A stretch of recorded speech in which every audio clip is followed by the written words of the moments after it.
नमस्कार, शंखनाद न्यूज चॅनलच्या बातमीपत्रात आपल्या सगळ्यांचं स्वागत आहे। सुरुवातीला पाहणार आहोत मुख्य बातम्या। 2014 नंतर भाजपमध्ये रिरायटिंग सुरू झालेलं आहे। आपण महाराष्ट्रात परत येण्यास इच्छुक नाही, राष्ट्रीय राजकारणात खुश आहे।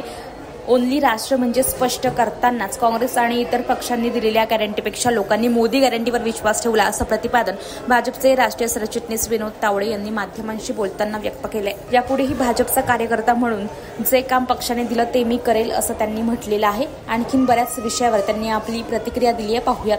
नवीन जे मुख्यमंत्री आले, मध्य प्रदेश, राजस्थान, छत्तीसगड,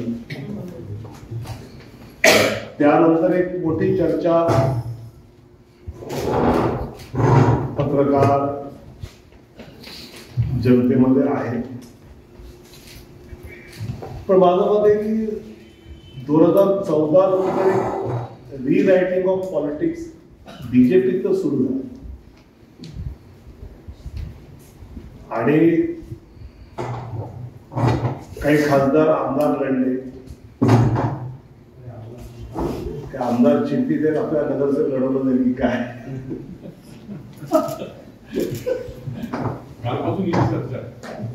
आणि माझं मत आहे की मी जर भारतीय जनता पार्टीचा कार्यकर्ता आहे तर मला जे काम माझ्या क्षमते अनुरूप पक्षाकडून दिलं जाईल ते मी करायचं।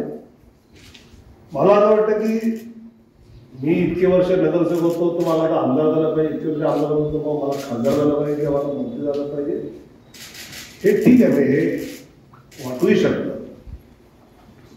आणि आता मोहन यादव झाले, हे कसे 3 टर्मचे आमदार आहेत, बरेच त्याच्या आधीपासून पार्टीचं काम करत आहेत आणि जुने कार्यकर्ते आहेत। त्यामुळे मोहन यादव आले म्हणजे एकदम अपरिपक्व आले असं नसतं।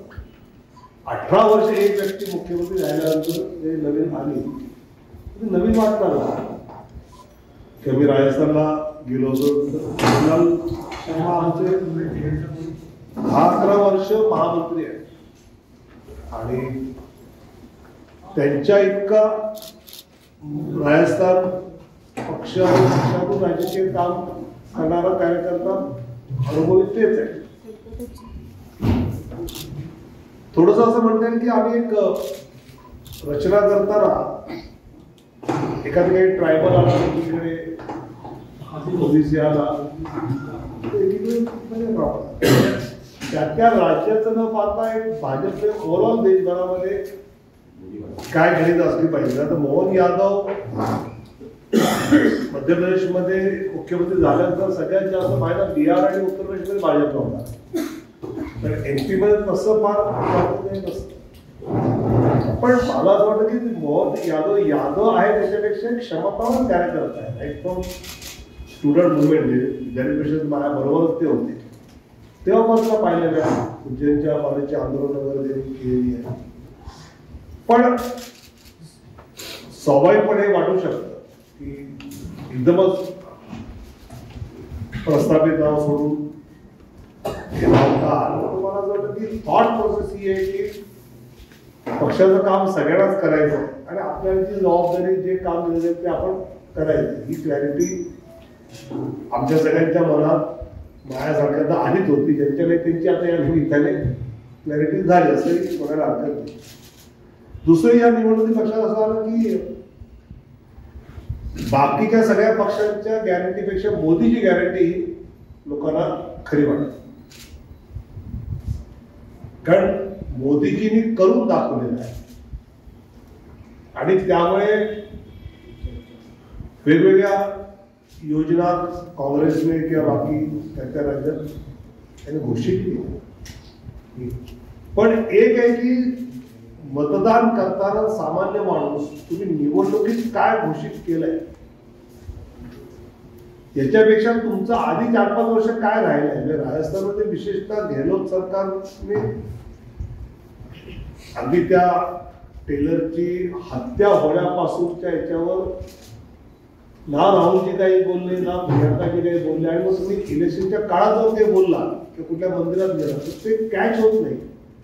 हा मला असं वाटतं की गेल्या काही वर्षातला एक मेजर फरक हा मतदारांच्या मानसिकतेमध्ये आहे की ते निवडणुकीच्या वेळेच्या गोष्ट पूर्ण न जाता एकूण 5 वर्षाचा ट्रॅक काय राहिलेला आहे त्याचा बऱ्यापैकी अनुभव घेत असतात आणि त्याच्या आधारे मतदान करताना या तिन्ही याच्यात पाहिलं थोडंसं छत्तीसगडमध्ये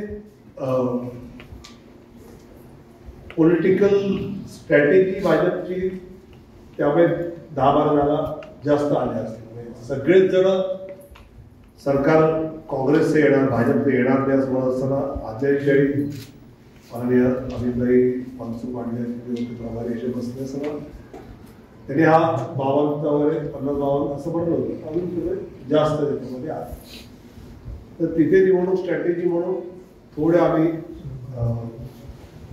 जास्त हवी चालू असतो आणि मला वाटतं की भाजपच्या ऑर्गनायझेशनल स्किल्सचा उपयोग हा अशा सगळ्या स्ट्रॅटेजीमध्ये आपला पाहताना प्रॅक्टिकल दिसतो. त्यामुळे बाकीच्या सगळ्यांनी गॅरंटी दिली त्यापेक्षा मोदींची गॅरंटी ही त्यातली अधिक प्रभावी ठरली असं या निवडणुकीच्या माध्यमातून नक्की सांगता येईल. आणि आता भारतीय जनता पक्ष अखिल भारतीय स्तरावर 24च्या लोकसभा निवडणुकीसाठी पण 2047च्या स्वातंत्र्याच्या शताब्दी वर्षाची तयारी म्हणून कामाला लागलाय. आणि मला असं वाटतं की ज्या पद्धतीचा रिस्पॉन्स आम्हाला या निवडणुकांचा निकालामध्ये एकूण लोकसभांचं सगळं काम त्याचं नियोजन करत असताना जो रिस्पॉन्स खालून मिळतोय त्यातून जो आम्हाला एक आकडा पार करायचा आहे जिल्ह्यांपेक्षा अधिक जास्तीचा तो आम्ही करू असं मला विश्वास खात्री त्याची नक्की वाटतो. तर हे होतं आजचं बातमीपत्र. पुन्हा भेटूयात पुढच्या बातमीपत्रात. नमस्कार. Saudi Magic Paste for your home.